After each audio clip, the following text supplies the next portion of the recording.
Come join my royal family. Subscribe to Casino is the name. There are hedge fund managers making $1 million an hour. You know, it's crazy, right? It's money everywhere. It's money in everything. I want to help you. Start your business today. Come join my royal family. Subscribe to Casino is the name. Me and her together, we just count it up. Money on my mind, I can't get enough. Don't play with my money, you don't want no beef. Cause I come from the bottom, I come from the street.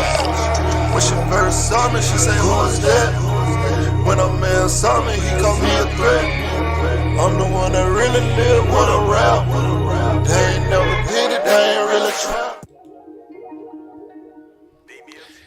Yo, what's good? What's good? Right now you're watching Casino is the Name. And doing this video because I just invested in the Cardone real estate fund. So he went live today, and I guess it was like, I think he said it was, I'm sure he said it was like 100,000 people watching, because he also went live. I guess he went live on like multiple platforms, but I was watching on YouTube. But they did this massive, I guess, live event where he was trying to get 1,000 people to invest in a project, or I guess his fund in general, because he said he has a lot of apartment deals coming up. So, you know, I said, hey, I'll try it, you know? So that's what I did, all right? Savannah, what's good? Miss Curly girl, what's poppin'? I see you. So I invested in it. It was only $1,000. And, you know, so he's like, you know, his partner now, right? So I guess I'm partnered up with Cardone in a real estate deal. And the one that it says that I'm partnered up with is for 10X Las Olas Walk. By the way, can you guys hear me? Get in the comment section and let me know if you guys can hear me clear. I had to get some new mic cords. The last couple of times I tried to go live, like the cords was just, they was old. You know, I had them a long time, so I just had to get some new mic cords. But the 10X Olas Walk in Fort Lauderdale.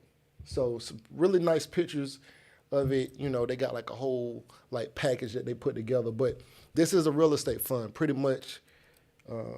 Yeah, Grant was in Savannah looking for deals. Yeah, he's looking for pretty much anywhere, I guess, warm, undervalued, because he's looking for strong rents with, I guess, cheap, you know, to get into. So, like, let's say the 1% rule would be like, if let's say the rent was $1,000, but to buy the house or per door or whatever was only $100,000. So that would be 1%.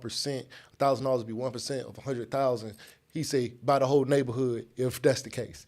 So, and he actually looks for stuff that's like, you know, half of that. Like if it's $500 on, you know, on 100,000, he'll take that. So, but yeah, so that's what I did today. All right, I watched this 3-hour thing, and I was cool with investing in it anyway. You know, for me, I don't think the cap rate is the craziest, but you know, it was just to do it, just to see. You know, I'm kind of doing this for you. You know, I'm kind of doing it, trying to just see how it, you know, I can actually see the numbers once I start getting paid. Because what happens is you put in $1,000. No, you can put in as much as you want. Some people put in 15, some people put in 5, but to just buy into the fund, it was only $1,000. It is a non-accredited investor fund, so a non-accredited fund, which means, so if you were an accredited investor, then it's actually easier for somebody who builds a fund for accredited investors. They don't have to explain all the things. SEC is not so much in their business as they are with people who are not accredited investors. And the reason why is because accredited investors, which seems like a lot to say, but accredited investors, they know a lot more about investing. They're not like rookies, I guess. They're not considered like new people, everyday people who might work at the post office or, you know, the car wash or whatever. So these people have a lot more money.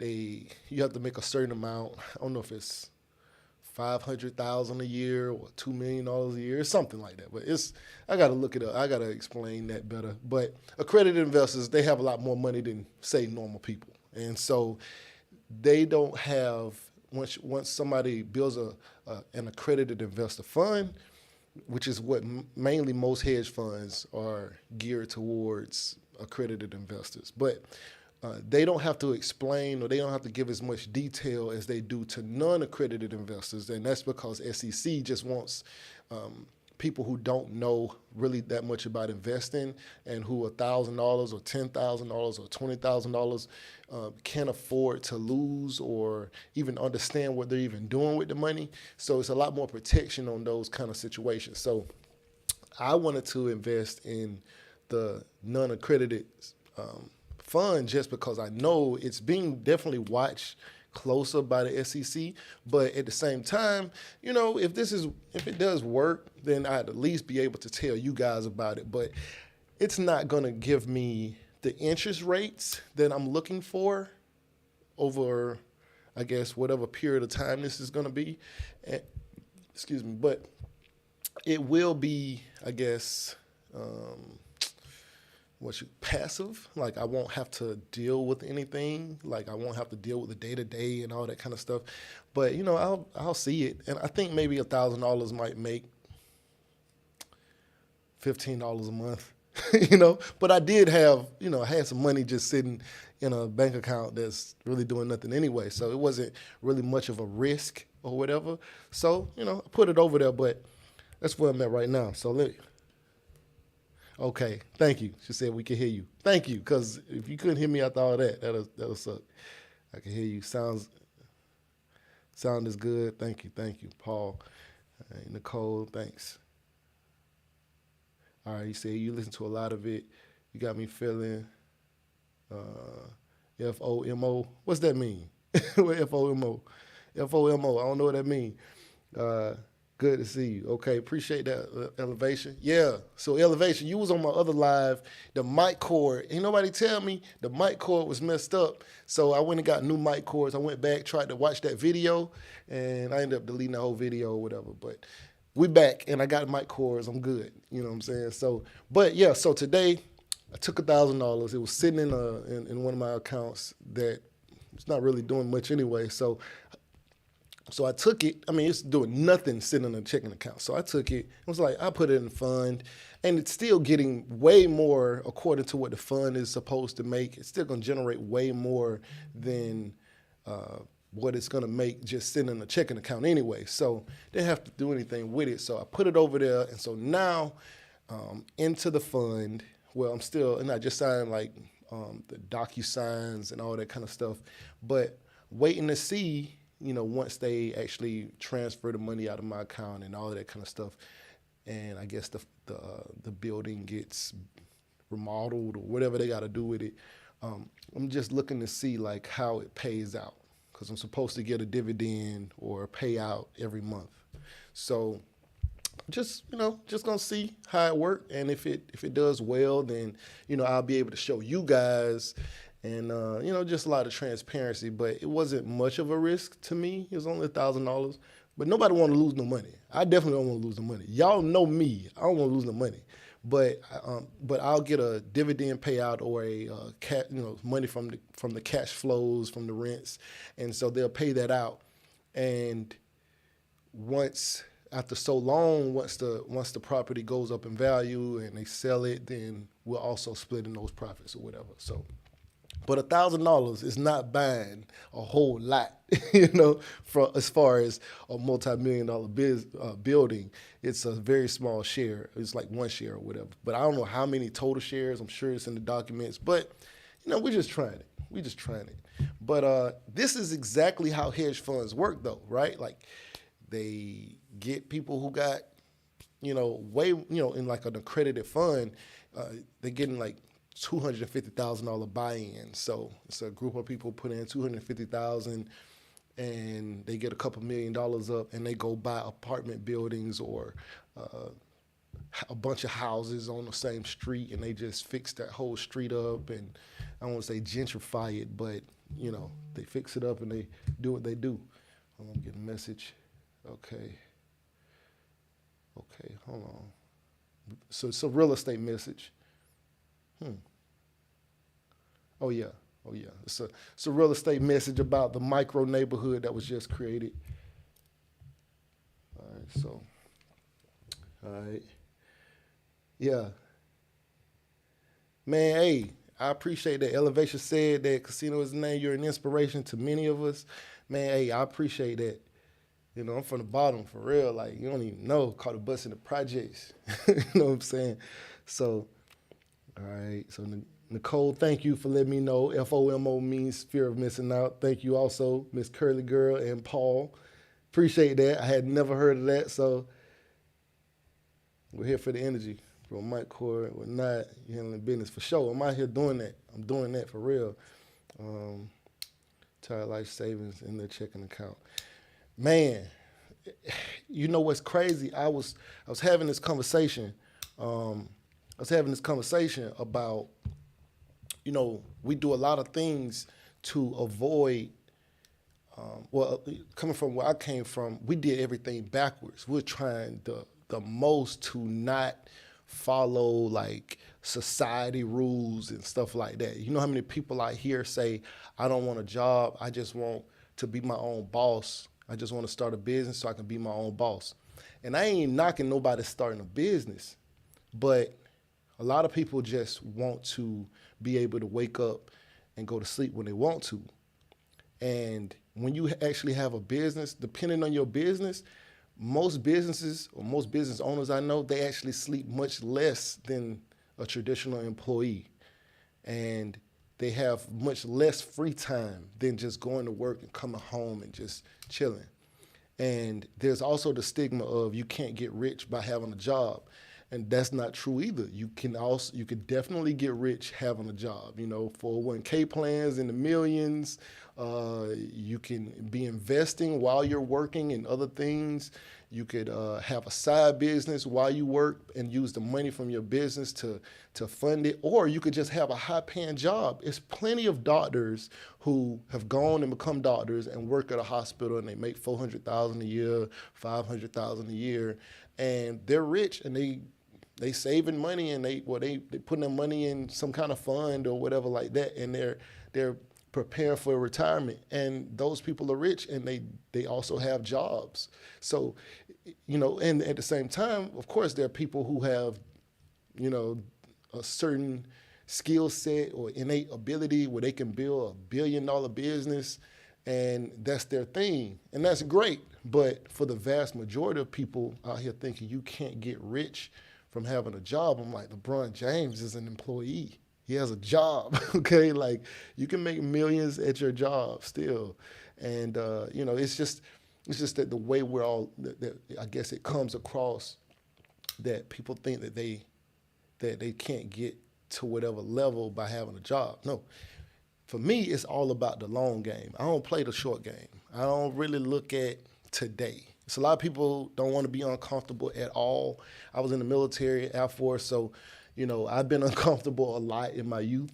And but you go through, I don't want to say like a, I don't want to say it's like a, what's that? Like the butterfly, you know, kind of situation where you go through your cocoon stage and then you emerge a butterfly.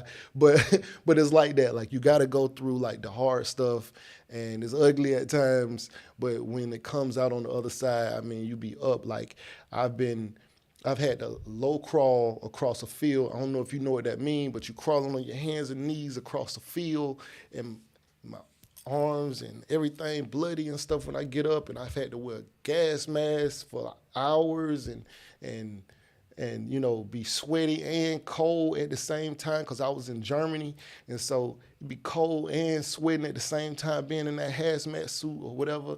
And, you know, when I came home though, I had a GI Bill and I had college paid for and I had money and stuff like that. So, you know, you got to go through that in order to come out on the other side. But, you know, this is all a result of what I went through throughout all those ugly phases. All them times that everybody was going out to hang out, to like go to Applebee's and go to to the movies and go to clubs and stuff like that. I was doing schoolwork. You know what I'm saying? I wasn't getting no fresh cut. I was in there doing schoolwork till like 3, 4 in the morning, trying to get my accounting degree done. But now I can do things that those people couldn't do. You know what I'm saying? So, it's all about that phase. But yeah, I just wanted to tell you guys that I tried this Grant Cardone thing, and we're gonna watch it whenever I'll get you guys updated if you guys didn't already invest in something like this. But if you have, please let me know about it. I'd love to hear about some of the investments you guys might have going on.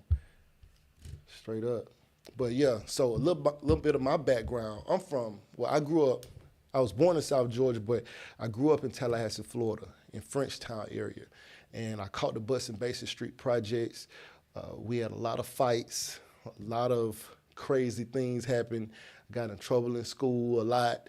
I've gone to multiple high schools, and even once, when I turned 18, my birthday came late, so I was 18 when I graduated from high school. So as soon as I turned 18, I wouldn't have graduated.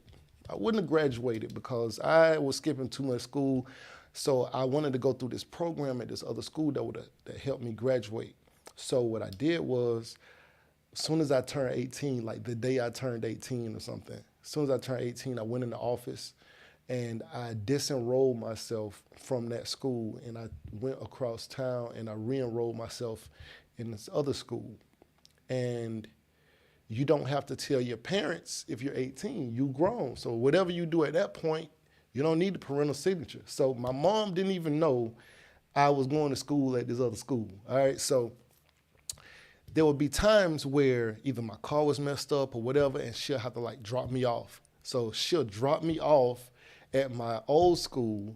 I go down to the bus terminal, get on the bus, and catch the bus to my new school, which was actually closer to the house. But I would do this whole process so she wouldn't know that I hadn't actually disenrolled myself and enrolled myself in a different school. And so I remember when she found out, she was like, "Wait, I thought you go to what? How you over here?" And I had to tell her, yeah, I had did that, So, but I graduated and I got up out of there and I went in the military and I ain't looked back. But yeah. So anyway, what y'all got going on?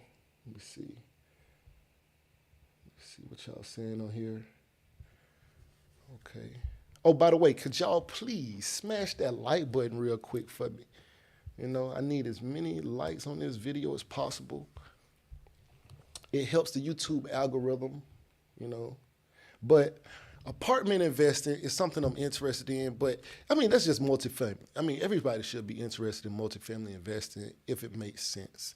Now, these numbers, I ain't gonna lie, investing through a fund is not gonna bring you as much money as if you were to, say, invest in the apartment building yourself, right? Like if you and a group of people, y'all just went down there, y'all bought the building and y'all renovated it and rented it out and then sold it eventually. Of course, that's gonna be way more money because, like I said, $1,000 is like nothing when you're talking about a multi-million-dollar purchase or something. So it's a very small amount of money, and so you shouldn't expect like a high reward. But if you were, say, putting in like $400,000 in, and you were not going through a fund and stuff like that, you didn't have any management fees, and it's just y'all or whatever. So of course that'd be way more money. So it's not like it's like with say Google or Amazon or something. You can buy stocks all you want to, buy one stock, but that one stock is not going to be a lot of money. So it's kind of the same thing or whatever. But it's just something to do. So we're gonna see how it works, and not expecting nothing crazy. It's not gonna be. I'm not gonna retire off of this. So I think people have unfair expectations of situations. I don't. All right, so let's see.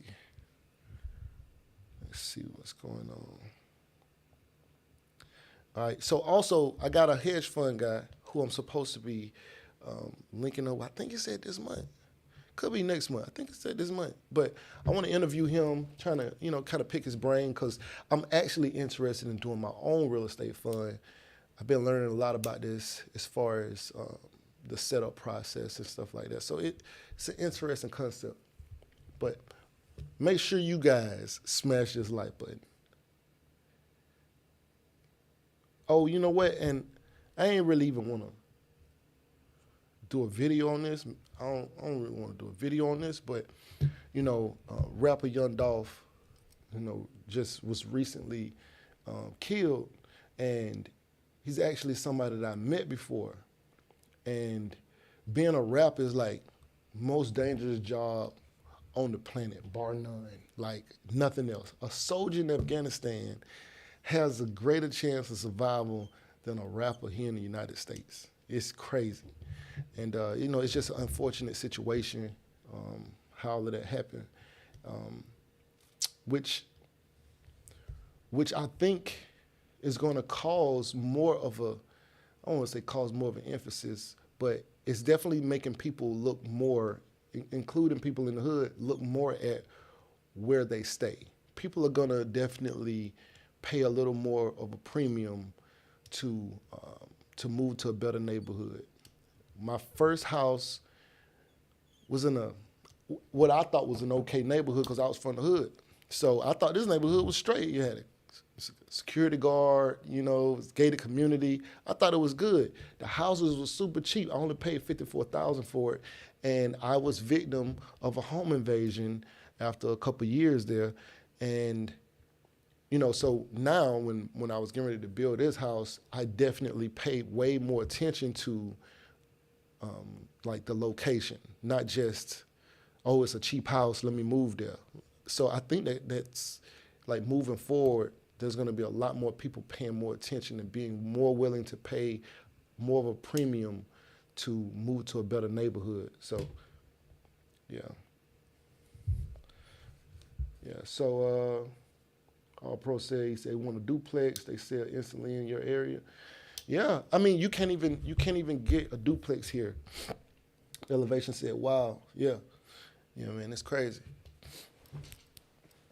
But yeah, so like duplexes, you can't even buy them. Like, it's like before I built this house, I was looking for a duplex. I was actually looking for a 4-unit, a quadruplex. But when I was looking around, there were none that I could buy with my GI Bill. Because with the GI Bill, with my VA loan. See, with the VA loan, you could buy up to a 4-unit, no money down, because it's still considered a single family home under the VA loan. So I was looking for a 4-unit. And I was automatically thinking investment property because I wasn't planning to really live here in Atlanta. Like I was still in school, so I was gonna get a spot that I could, it's gonna get a 4-unit, stay in one part of it up until I graduated, and then I was planning on leaving. But I ended up not being able to find any 4 units, no 3 units, no 2 units at this particular time. None that I can get with the VA loan, because let's say I did see like 1 or 2 4 units, but they were like run down, bad off. You had to basically like rebuild them and stuff like that for the price that I was looking. Everything else was too crazy. We talking like $800,000-900,000 $1 million for a 4 unit. It was like, what? This is crazy. And so anything around the price that I was looking for, 200, 300, it didn't exist at the time. So none that I could just move into, because with the VA loan, you can't buy something that needs work. It needs to already be like able to be moved into. So I wasn't able to find any, and I was trying to figure out like why it was so hard to find some, because when I had been other places, I've been to over 100 different TDYs and stuff like that. I've been Texas and Kansas and St. Louis. I've been all kind of places. And when I was in Macon, there was plenty of duplexes and things like that. So I was like, why is it no duplexes here? And either one, people had to bought them all, or 2, the way they have the zoning here, you can't even build them anymore. Like it's like a particular kind of zoning and stuff, and so they won't even really let you build them. It's either single family homes, just about townhouses, or apartment complexes, like duplex, 4 units, all of that. They don't really exist here like that. Like even just to try to build them, you have to find certain zonings, and almost none of that exists anymore. It's just, I guess, the way they plan the city. So I found some townhouses, 2 townhouses right beside each other, and the price was decent. Let's say the two townhouses was say like 150 each. And I was like, yo, can I buy that? I paid the 300 for it. And they was like, nah, you can't buy it because they're separate addresses. And I was like, what? Like, I didn't really know what that meant. I was like, yo, what? Why can't I buy that? Because they're connected. They're basically a duplex. They said it's a duplex if it has the same address. If it has a different address, so one is, say one is 1317 and the other one is 138 or 19, then those are two separate addresses. You have to purchase them separately. And with the VA loan, you can't buy two houses at the same time. So I would only be able to buy one with the VA loan. It was like, this don't make any sense. So anyway, that was kind of that. Okay, so yeah, I look at the same. Look at the crime stats on an area first. There's bright lights in here. I need to turn the brightness up on this phone. How's your experience with Grant Cardone investment? So far, I guess committed the money or whatever. That's what it says. Because you got to create your profile. You got to commit the money, and I did it through my LLC. So, as soon as I did it, set up my bank account stuff or whatever, because it asks like where you're gonna pay from the account you're gonna pay from. Then it asks what account you want the money to go into once they pay you. So I had set up that, and then I got a DocuSign. Like I got an email saying sign these documents.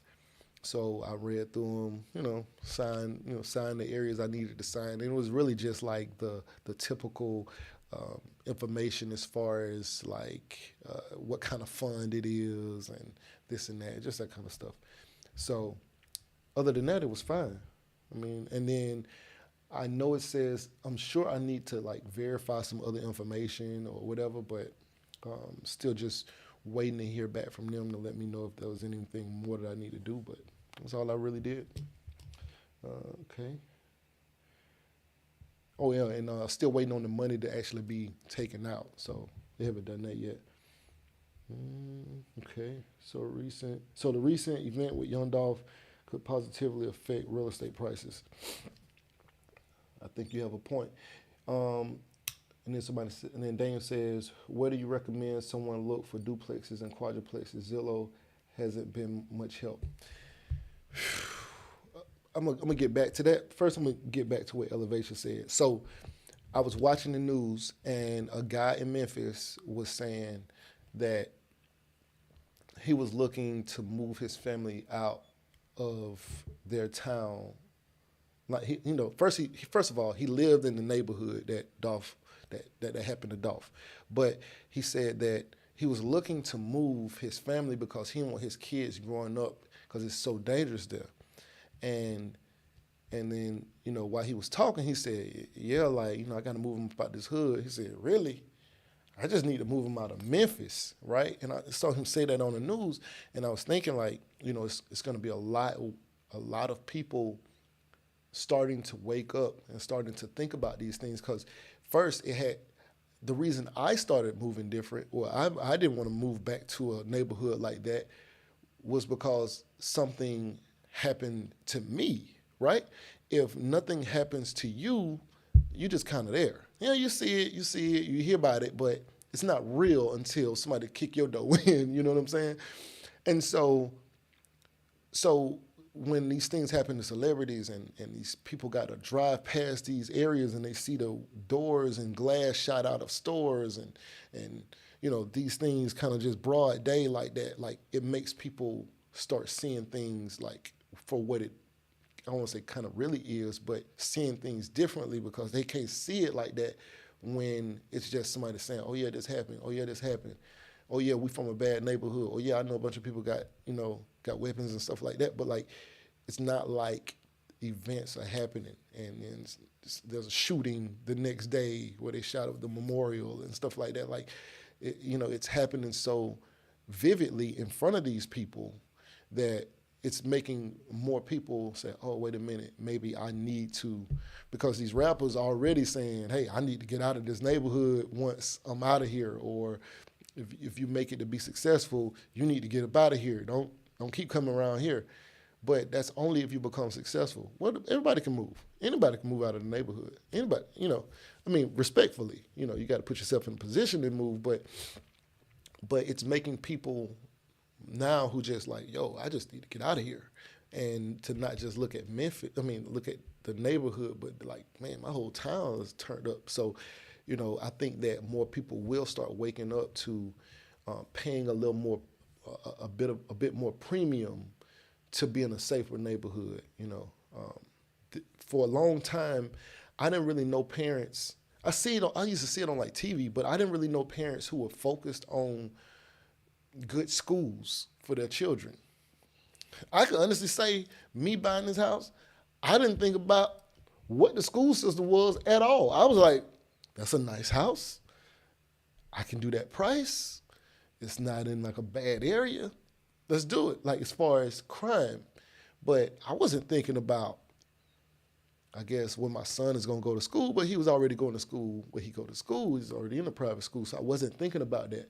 But I know that there are people who care about, like, it's new to me to see people in real life, like, yeah, but what are the school systems? Like, what school is nearby? Because I guess part of me is thinking, well, the school is temporary. The kid is going, it's only going to be going to school. Like, if you got a 10-year-old, he got like 8 years left in high school before, but you're going to be in a mortgage for 30 years. So you're going to base your entire move off of, but people do that. And I was like, oh, so people are waking up to it. But now, with people who wouldn't normally even be looking at that are saying, hey, I don't need to be here. See, I came from a bad neighborhood. So when I was stationed at Warner Robins, I didn't want to stay in Warner Robins. I decided I wanted to stay in Macon because Macon was a lot more like hood. Like, it was more comfortable to me. As crazy as this seems, I was more comfortable in Macon because Macon was more the element that I grew up around. Like, it was more hood than Warner Robins was because it was around a military base and things like that. And Warner Robins had a lot of money, and it was just it was cool because it had money, but it was just that Macon felt more real to me. And so I wanted to go live in Macon, so I lived in Macon, even though it would have been safer for me to have been in Warner Robins, but I wasn't seeing it like that. But now I absolutely see things like that. Like, when I go to certain places, people want to take me to their hood. I don't want to go to your hood. Don't take me to your hood. I do not want to go to your hood. You know how many times people be like, yo, see, I'm real too. Come ride with me. I'm like, yeah. Because they might know I'm from I'll come from where I came from. But I don't want to be there. Like, I don't care about that. Like, I don't want to be back in no neighborhood where I can get killed. I don't want to do that. So, like, my perspective is completely different, but people think that this is hard or this is cool to drive you down through the projects and stuff like that. I don't want to go through the projects. Like, I'm cool on that. Like, I believe y'all got projects. I trust you.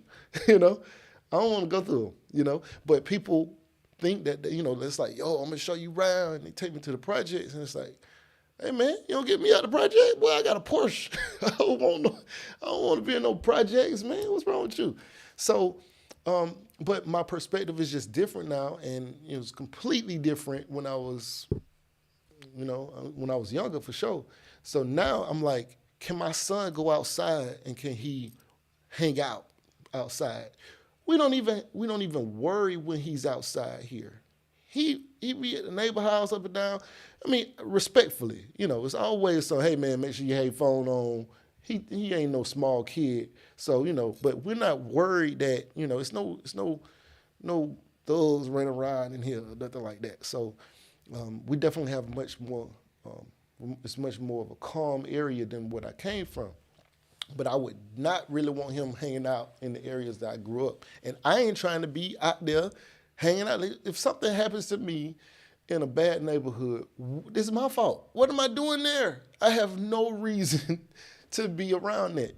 And so, so now when I'm seeing like, say like even with what Grant Cardone is, with what Grant Cardone is doing, let's just using this as an example, what he's doing, he's looking for, call them AAA neighborhoods where, the income levels are good, the crime is probably down, or, good school systems. They're looking for those properties because they know people are willing now, are definitely more willing now to pay for that extra, $10,000 or, whatever, or rent. Let's say rent in a bad neighborhood might be $1,200 or $1,000 or $800, and in a good neighborhood it might be $2,000. But it's two nurses who live together and they got a kid, and so they're willing to pay that $2,000 versus paying $800 because it looks better, it has amenities, it's in a safer neighborhood, kids go to a better school, it's worth it to them. So it makes sense as to how the markets are going. And speaking of that, right? A friend of mine graduated.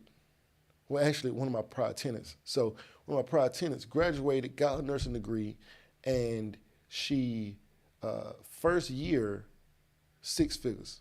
First year, first job, 85,000. Second job, like I think 90 something, and then it, with overtime and stuff, it pushed into 6 figures. First year. So if you got two nurses who are in a relationship, and I'm only using two nurses because usually people date people that they interact with. So you work at a hospital and stuff like that. I'm just using that as an example. But let's say two nurses, or maybe they met in nursing school. And so those two get together and they both first year making $100,000. Then they say, okay, well, I want to do travel nursing. So one of them take travel nursing, go make 140, whatever. And so two people making over $200,000 a year, and with an associate's degree. You don't have to get a bachelor's degree to become an RN, right? And I'm speaking on numbers here in Atlanta. I don't know what nurses making in the country, or, in South Florida, or, in Arizona. I don't know.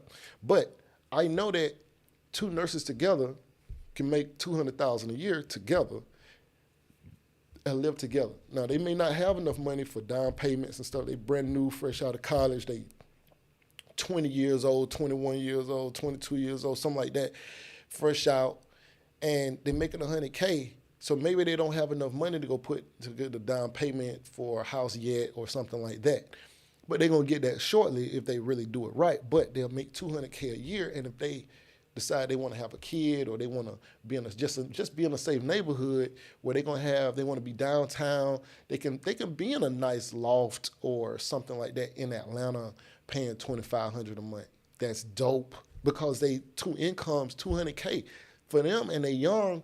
They are willing to do that kind of thing, especially if they got a kid and stuff like that. So that's why I understand why real estate or renting or apartment investing and things like that is going up, because you got so many people who are in that particular situation.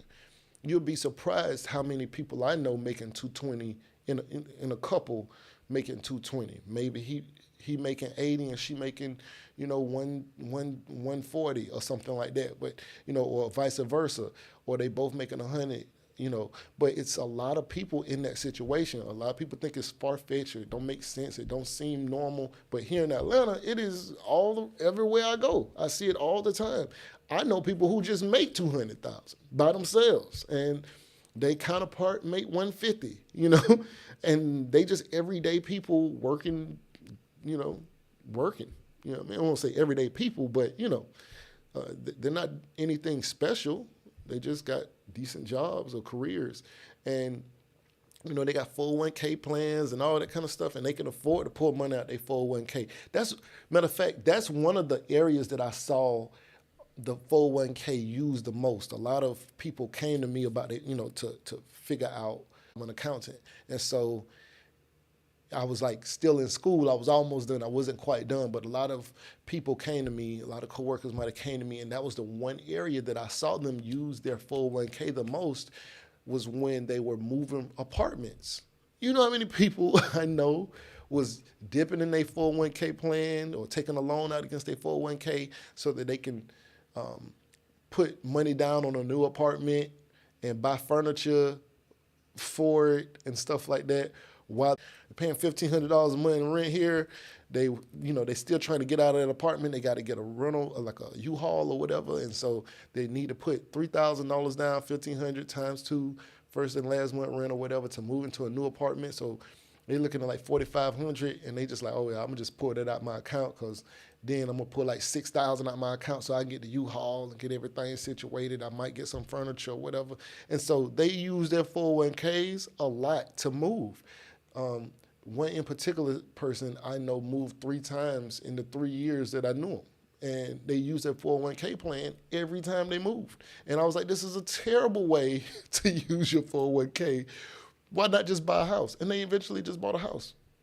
They was like, wait, I can use it to buy. I was like, yeah, that's your down payment. You got $40,000 in there. Just, you can use that if you need to. If you cannot qualify for another program, you can use that. And that's what they did. They didn't look back ever since. But entry-level nurses, $100K each.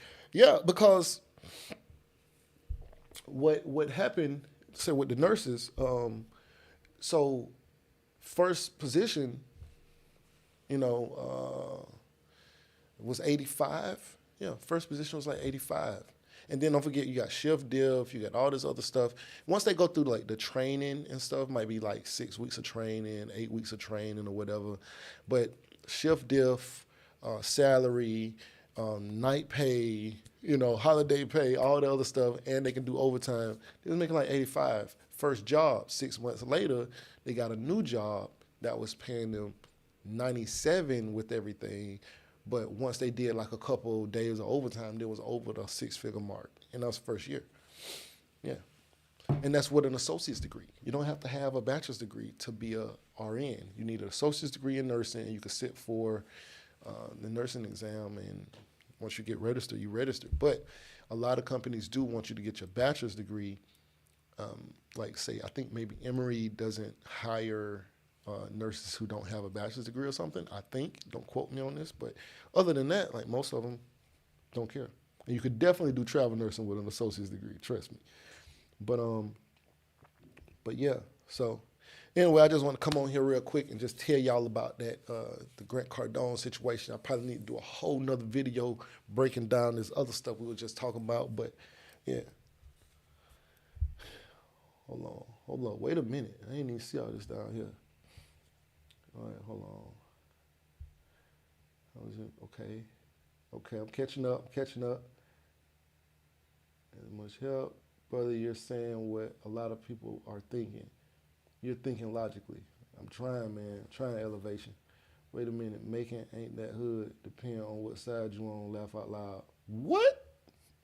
Hold on, visual bandit. What you mean making ain't that hood? What? Making? I don't know what making you talking about. The making I know was that hood. I don't know what it's like right now. But when I was there, making was turned up. You heard me? Making was turned up. All right, hold on. All right, so Miss Curly Girl said, I lived in Warner Robins, preferred it over Macon when I was in school. Macon crime reminded me of Savannah. Yeah, Savannah. Whoa, that's crazy too. That's a crazy one too. Yeah, Savannah was the only place that really reminded me of like old school New Orleans, like when it was like dangerous in New Orleans. Like that's what Savannah reminded me of. Let's see. Elevation said facts. Elevation said, yo, talk that talk. Yeah, man, smash the like button. People, smash the like button, yeah. Yeah, Madtown is hood, especially back in the day, especially when I was there. Yo, we only got 10 likes on this video, man. I got to get to 20 likes before y'all get off of here. Before I get off of here, can y'all please help me get to 20 likes? 20 likes. Yeah, but yeah, Macon was terrible. I mean, I thought it was fine though, cause I was comfortable. But the home invasion, I don't want to talk too much about it, but I was in a shootout for 25 minutes in my house in Macon. 25 minutes. You know how long that is to be in a shootout? It's a lifetime. It was like being in the movies, like pots and pans going up and down. What's so crazy about, like, say, being in like a shooting like that, like the shots, like, say I'm on the floor because, I'm down low. So I'm down and it's dark, but it's just enough light because, when the shooting started, I'm cutting all the lights off. Like, we trying to cut all the lights off so they can't see, like, no silhouette from the window or nothing like that. So kill all the lights. So I'm on the floor and I'm looking into the kitchen because I'm kind of in one room, but I can see into the kitchen. And so I see pots and pans start going up in slow motion like in the movies. Or maybe everything just slowed down. But like I was seeing dust and glass and stuff shatter, and like the pans was like bouncing and stuff like that. So I'm like, man, this is crazy because like where I'm sitting is like a window.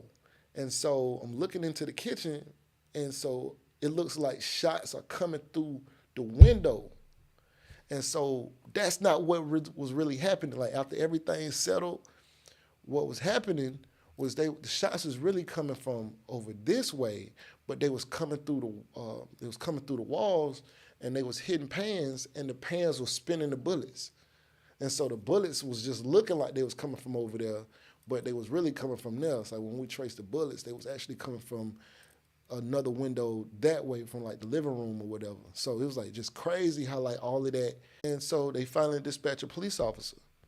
And the police officer, when they came, we saw a car turning in, saw the lights, and we like, yo, is that the police? Because sometimes hood people be riding around in Crown Vics, and it been 25 minutes. And we like, yo, what in the world? And the bullets were still coming through. And then it was like a shot, last shot came in, and then we saw car lights. And so we saw them turning in, and so we're like, yo, is that the police? And so when she flashed the lights, the lady flashed the lights, police officer lady flashed the lights, we flashed the porch light. So she came, and she was like this. Oh my God.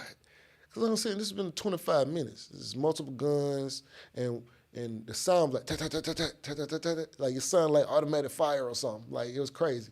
So the lady comes in, and she like, oh my God, what happened? And we like, who you with? Yo, who you with? And she was like, what you mean? It's just me. What? It's just you? Man, you better get out. So she got down on the floor with us, like, yo, they was just shooting still. Like, you was turning in as they was still shooting. They still out there. They just sent you. Are you crazy? You better get on the, she got out on the floor with us. Like, it was crazy. Like, and so she called for backup, like, oh, we need backup. It's an active environment. She said, yeah, they said it was a drive-by or something. No, I'm a military reservist. It's my house. I bought it. It's 3-story glass chalet. It's a decent little spot. We ain't really that friendly. We don't know these people. They literally knocked on the door as if they could use a phone because their car broke down. My cousin looked down and used it to let them call the number for him. The dude grabbed his arm and snatched him outside, or partially outside, and a dude put a gun to his head. And my other god brother just happened to be down there by my cousin and snatched him back in, closed the door and locked it, and then they just started shooting. So it was like, maybe because they saw their face. I don't know, but make him terrible. Okay, it was at least at the time. Look, it's it. Good thing I had Air Force training. Is that a joke? Is that supposed to be a joke? Because I didn't have really any involvement outside of trying to call the police, because and crawl around on the floor and stuff like that, because we couldn't even see who they were. Like, we couldn't see. Like, they outside, we inside. Like, have you thought about that? Like, if somebody's outside shooting it, like, you can't even see what you got to wait for a shot to come in to shoot back at it. Like it's crazy. And then the police took my gun. Can you believe that? After all of that. Man, smash the like button. Smash the like button. Man, we still at 10 likes, man. Y'all tripping. Y'all ain't liking this video? Man, let me get off of here, man. About to go to Bahama Breeze, you know. About to go to Bahama Breeze. That's what I'm saying. Like people, it'd be so crazy because like I'm like the real thing. Like I don't be on here like, you know what I'm saying? Like I don't be on here trying to act like that. You know what I'm saying? But I'm the real thing. Like I've been through crazy, crazy stuff. I'm in 11 countries. I did amazing things. I've been on castle tours and sat on thrones in real life. Like I done been to Trier, Germany, and seen the cloak that Jesus was supposedly crucified in, encased in glass. Yes, in Trier in the cathedral. But like I done so much, but I'm from like the gutter. Like grew up with some of the worst, you know, and made it out of there. And it'd be like people I don't want to say that people want to downplay who or the things I done been through, who I am, but like I don't really want people to even really know, for real. You know what I'm saying? You just need to know I got an extra cool on me. But other than that, like I ain't really trying to like glorify none of that. Like I was just talking to one of my god brothers, and you know he grew up with me. Like we from that. So he was just talking about like how a lot of these rappers can't go back to their old neighborhood and stuff like that. And I was like, why would they want, like, you know, like, so, like, you know, like, it's like a bad thing if a rapper can't go back to his old neighborhood, like, he's soft.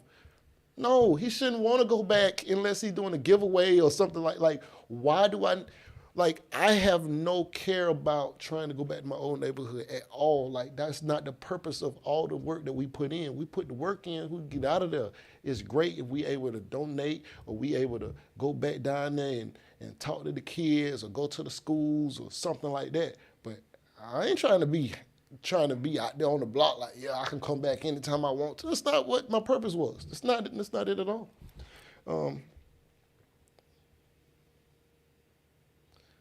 Okay. Oh, say I'm at 20. Okay. All right, that's what's up.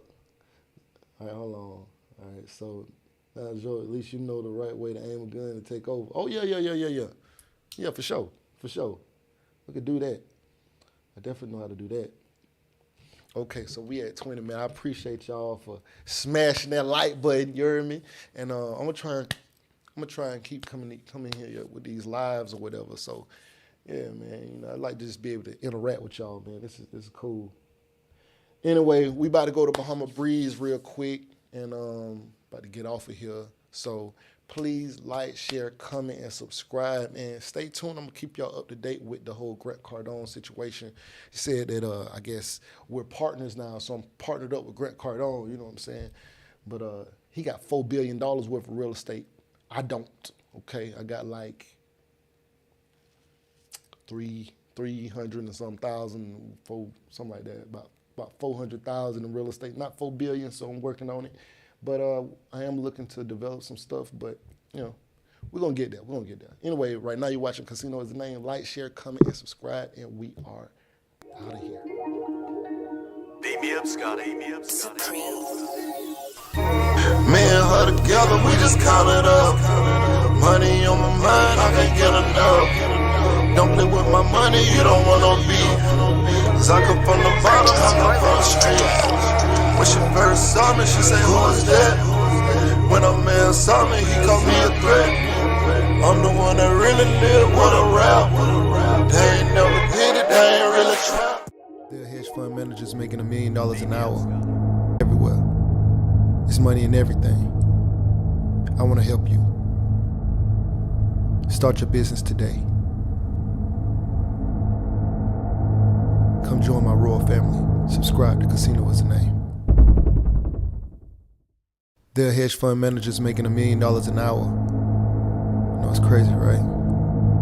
It's money everywhere. It's money in everything. I want to help you. Start your business today.